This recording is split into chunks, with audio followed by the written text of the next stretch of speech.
Salam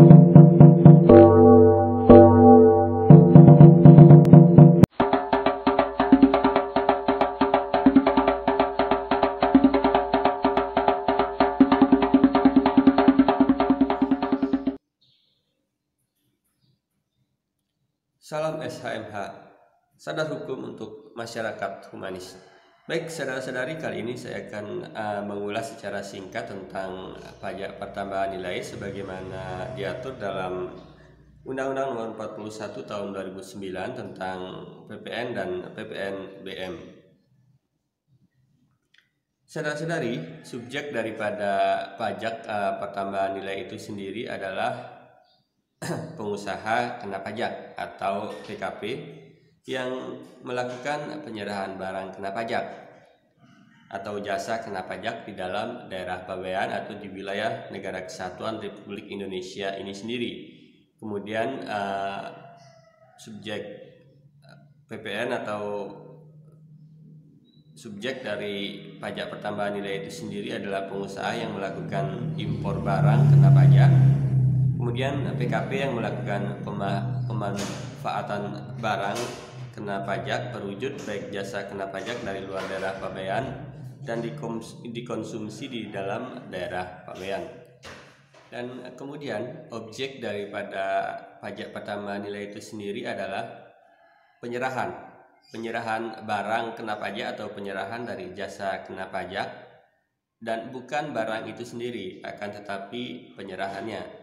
Jadi yang dikenai PPN adalah penyerahan daripada barang tersebut baik dalam hal jual beli maupun dalam hal donasi atau sumbangan atau hibah. Jadi saudara-saudari, secara sederhana dapat kita pahami bahwa PPN ini adalah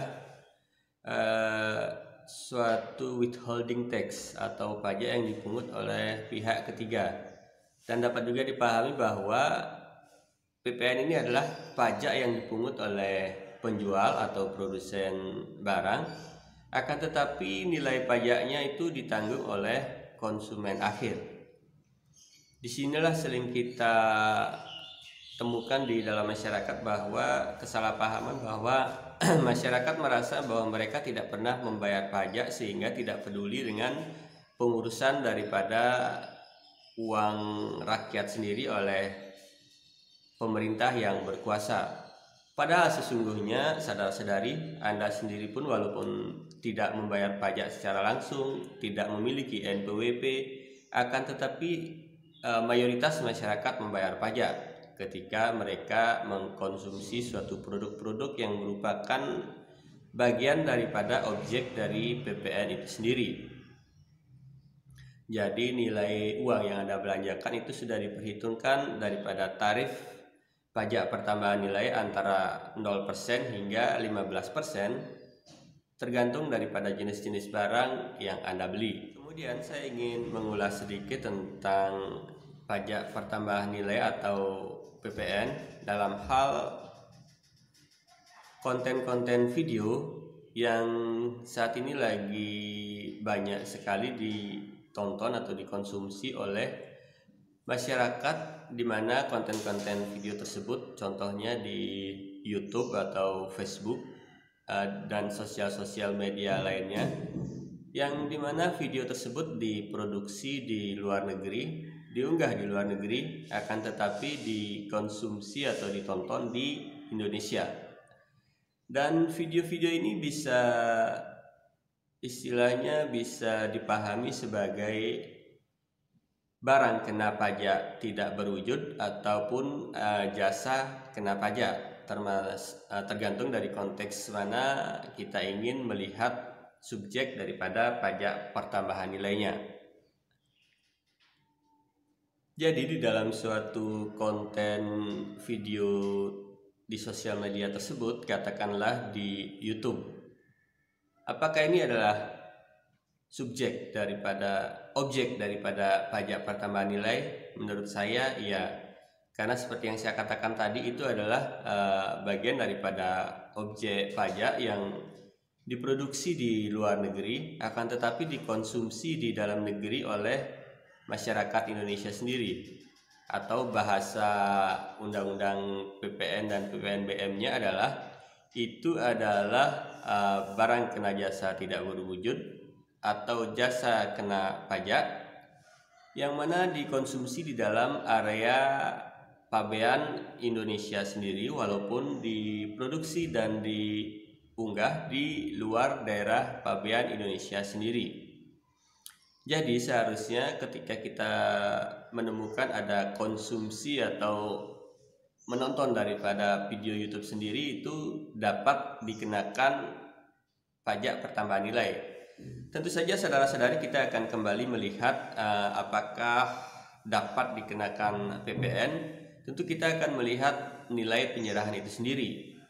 Apabila video tersebut ditonton secara gratis, tentu saja tidak dapat dipungut PPNBM karena ada persentase yang akan dikenakan daripada nilai penyerahan. Persentase itu adalah antara 0 sampai dengan 15% sebagaimana diatur di dalam Undang-Undang PPN dan PPNBM. Akan tetapi di dalam akun-akun premium seperti misalnya di YouTube, kita dapat berlangganan dan membayar ke YouTube itu sendiri untuk menonton video-video yang ada di sana dengan tanpa diisi iklan. Tentu saja nilai tersebut dapat dikenakan pajak pertambahan nilai, di mana itu sendiri dapat dipungut oleh pihak pengelola YouTube sendiri, akan tetapi dapat juga dibayar oleh pihak pembayar. Bila mana pihak pembayar itu sendiri adalah memiliki status PKP berdasarkan peraturan perundang-undangan. Kemudian ada pula dalam hal ini ketika kita menonton video gratis, di mana di dalam video tersebut ada iklan, tentu saja di sana ada nilai yang dapat diperhitungkan. Akan tetapi di sini nilai PPN tersebut atau pemungutan PPN tersebut adalah dapat dilakukan oleh pihak pengelola YouTube sendiri ataupun pihak yang membayar iklan ke YouTube agar ditampilkan pada video-video yang ditonton secara gratis tersebut. Akan tetapi saudara-saudari di sini perlu juga dilihat peraturan perundang-undangan lainnya. Misalnya ada video-video tertentu yang tidak dikenakan pajak pertambahan nilai atau PPN. Di mana seperti misalnya video-video tentang pendidikan dasar, di mana video-video tersebut adalah suatu pendidikan di mana tidak dapat dikenakan PPN terhadap video tersebut atau dilakukan pengecualian atau dikenal pula dengan istilah negative list. Kemudian ada pula video-video yang sifatnya hiburan, di mana ketika kita menonton video hiburan tersebut dengan layanan premium di mana orang yang menonton itu membayar, maka jika hiburan murni ini juga dikecualikan daripada pemungutan pajak pertambahan nilai. Akan tetapi di sana ketika ada iklan, tentu saja ini sudah lepas daripada negative list daripada hiburan itu sendiri, di mana iklan tersebut kembali lagi dilihat apakah iklan tersebut adalah bagian daripada negative list daripada si pengiklan atau tidak. Baik saudara-saudari, demikian ulasan singkat kita kali ini. Salam SHMH, sadar hukum untuk masyarakat humanis.